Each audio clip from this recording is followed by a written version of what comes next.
So now we have installed the license and configured the authentication so we can get to all the menu items in this Cblocal admin UI. Go to Cblocal config and service config. We have something called settings pack. Settings pack is a lot of templates and modifications and so on. And the default, you can use it, but it will be overwritten. So every change you do for an upgrade, we may overwrite this. So what you usually do, or you should do, is to export the default settings pack and to rename it to, for example, my settings, and then you do import on it and use my settings. Click on service config, and now you have my settings instead. We'll go through this because this is a more advanced part of it, but you have all the services, you have selection templates, constraints, and configuration templates that you can modify and should modify to make onboarding much easier. It's here where you can maybe capture 80 to 90% of your systems to do more automatic onboarding. Okay, but this now, we have that out of the way. Let's go to create a session config. Depending on what compile, you will have different amount of providers. This is a very simple compile, so we have only 2, but that's fine.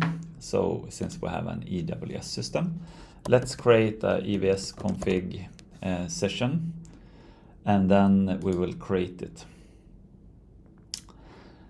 Here, enabled, that's a global kill switch for this session. What it does is it doesn't stop it, it just put it on hold. So if you have several sessions, of which you can even have several sessions towards the same instance of your remote server, or you can have on different and even different kinds, so you can blend the Cgo and building operations and so on. But if you need to pause it for some reason, just go here and save it. Settings pack, it should never be default, as we talked about earlier. Just use my settings in this case. And if this session were running, we would need to reboot the Cblocal service. And that's because it's a very large change in the system to change the complete settings pack. But since we are doing this from scratch, we don't need to reboot. Full recap on startup. What this does, it will walk through and bring up all the locations you have and all the variables and do a full export and import of everything. If you have lots of buildings and a bit of constrained server, I would recommend having this off. Most of the time, I would say you should have this off, because the only thing that it's good for is when you're on the UI, and most of the time you're not on the UI. So I can show you how to do it anyway for the buildings that you're interested in. So leave this off, but you can have it on. This is the default time zone if you don't put a TZ variable in your specific location. So you can have this, it's a standard IANA time zone. This is the profile it uses to export data. You have to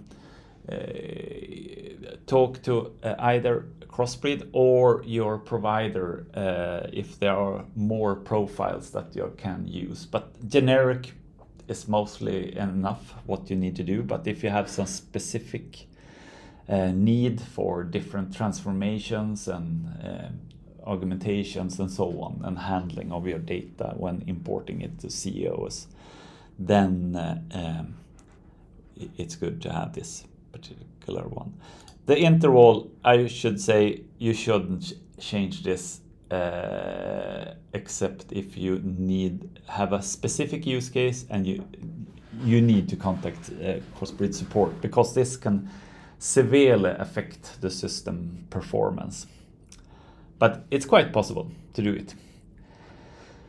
ComT management style, that describes how communication timeouts are handled. So communication timeouts are quite common. Many algorithms run that it will only put out changes when it needs to do control. Otherwise, it will let the local system handle this.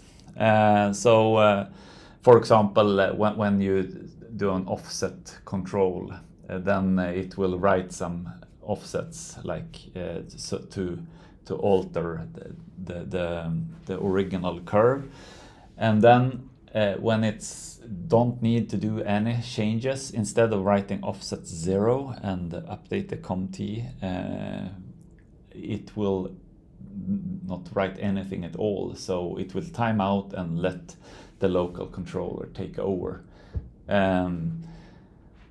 It depends, but the best thing is if the remote system or the controller do this, but you can set this to Cblocal as well, and then Cblocal will handle the ComT decrement. The only thing that the remote system needs to do is see when it reaches 0, it needs to take over control.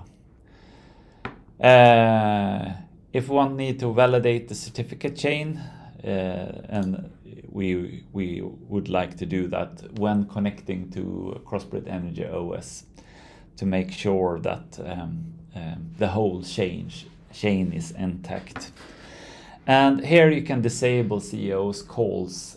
This is particularly good when you want to check that everything works locally for you, but do not export anything. Then you can disable this.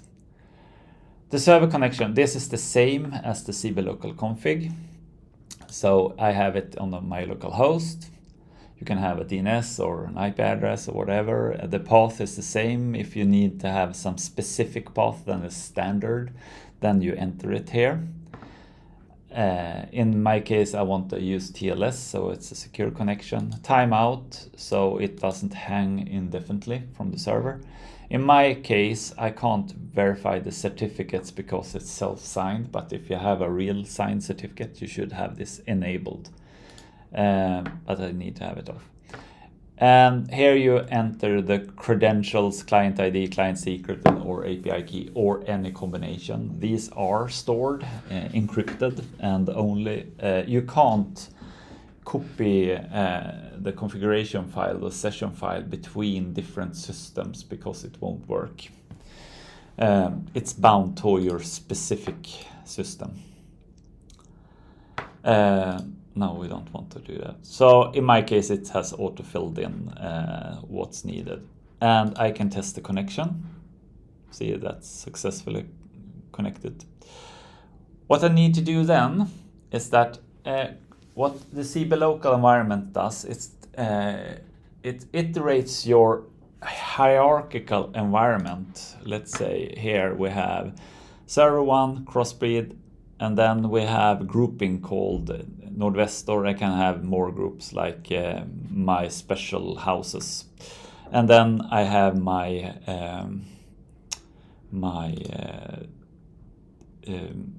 locations that I want to optimize. And those are filled with variables, and you can even have, for example, links to heat curves, and you have different folders with variables.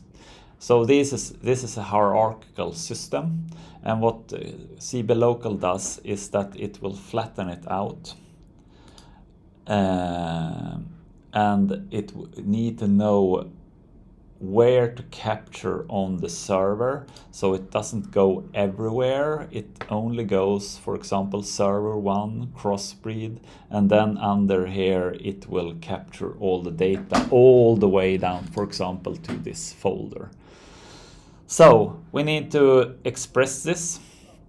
Different providers have different way of expressing this. You can have like the EWS provider, it doesn't support searching, for example. It will iterate this, but you can have providers that searches and then it will include and exclude different points depending on the search expression. For example, the Cgo CC provider supports that, so it can include and exclude on the whole domain here. But now let's have a look at the EWS provider. So either you enter a layout, you can copy and paste this if you want to, or you can browse it. So it's good to have you have enter the layout. You need something called owner ID and the location ID. Otherwise, there's no constraints on how you express yourself. But it's good. Let's say we want to capture all the way down here, but not any further. Right click, and then since we need to capture all the data below each location ID, we put stars as wildcards. Either you go this way and put everything here, and you see it change, or you go directly into these ones and change it directly. So it's a matter of taste how you want to do this. So let's set, this is the location ID, and now we need to have the owner ID. So now we want to test this. Just compress and expand. You can see it captures server 1. We need to go under Crossbreed, and we see Nordvestor is our owner ID. Yeah, it's the grouping, so I can have more groups here. And under here we have the location IDs. And then I can go to district heating, heat curves, but the folder down there that we don't want to capture, it states not captured. So great. Now we're up and running. So it will capture all data below Crossbreed, and the first folder there will be all the first in hierarchy will be the owner ID, and the folders below those are the location ID, and capture data 2 folders down in the hierarchy. If you would have a property-based system like the Cgo, you will need to add an extra star at the end, because it needs to capture all the properties as well. But that would be in the Cgo CC provider. Yeah, so when you do location scanning, it will scan every minute to see if there is an additional location that has been added or removed. You can set some settings. If you have page size 0, that's recommended. It will use the provider built-in default for paging if you have lots of buildings, for example. If the provider supports browsing or searching, then you can disable that functionality to state that you prefer browse over search. And that's not recommended, actually. Many times search is more efficient, but some providers may have some deficiency in some situations, and then this becomes and if you want to exclude some path elements, these are expressed in the native path, not in the COS path. This is the COS standard path, so it's normalized. And then it's a regexp, so you can exclude stuff from here. It's very good. It's not useful in this case where we browse the data and we have a specific view that we are putting our data elements. It's really good when you are either directly go to all the underlying controllers directly, so you will browse but you want to exclude lots of elements from it, or if you have search as well added, so then you can exclude. If there are additional settings here, those are for the provider, those will be listed down below here. So the server settings are the same. It will log request response as debug, and by default we have info, and you should not change that as well. The global settings are info, and faults and errors are logged as errors, so thus they will be logged by default. But if there are some problems, either you change the global flag for the log level to trace or debug, or you change this as info, for example, and then it will log it to the log size.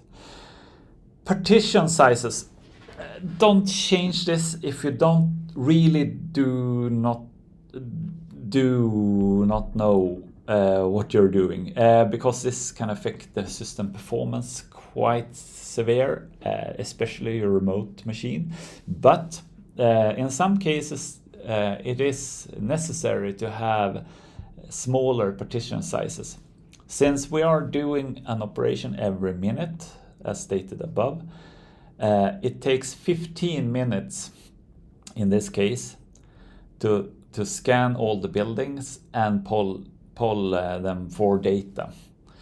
So and that's good. If you have 1,000 buildings, they are separated into 15 different buckets, and every 15 minutes the data will be sent, but it won't affect your system too much. It strives to be very light touch on your system.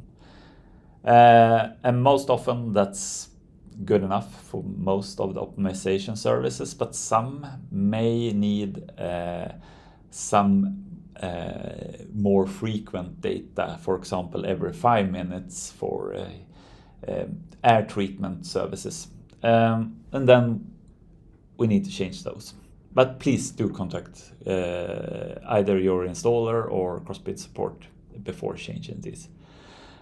And these should never be touched at all. These are just contact Crossbreed support if you're eager to do something with those, but you should not.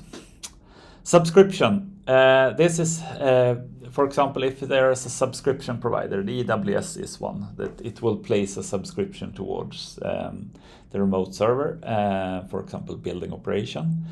And it states how long the duration of the subscription. In this case, EWS do not support anything else than 30 minutes. And if the subscription is about to expire within 5 minutes, it will refresh the subscription.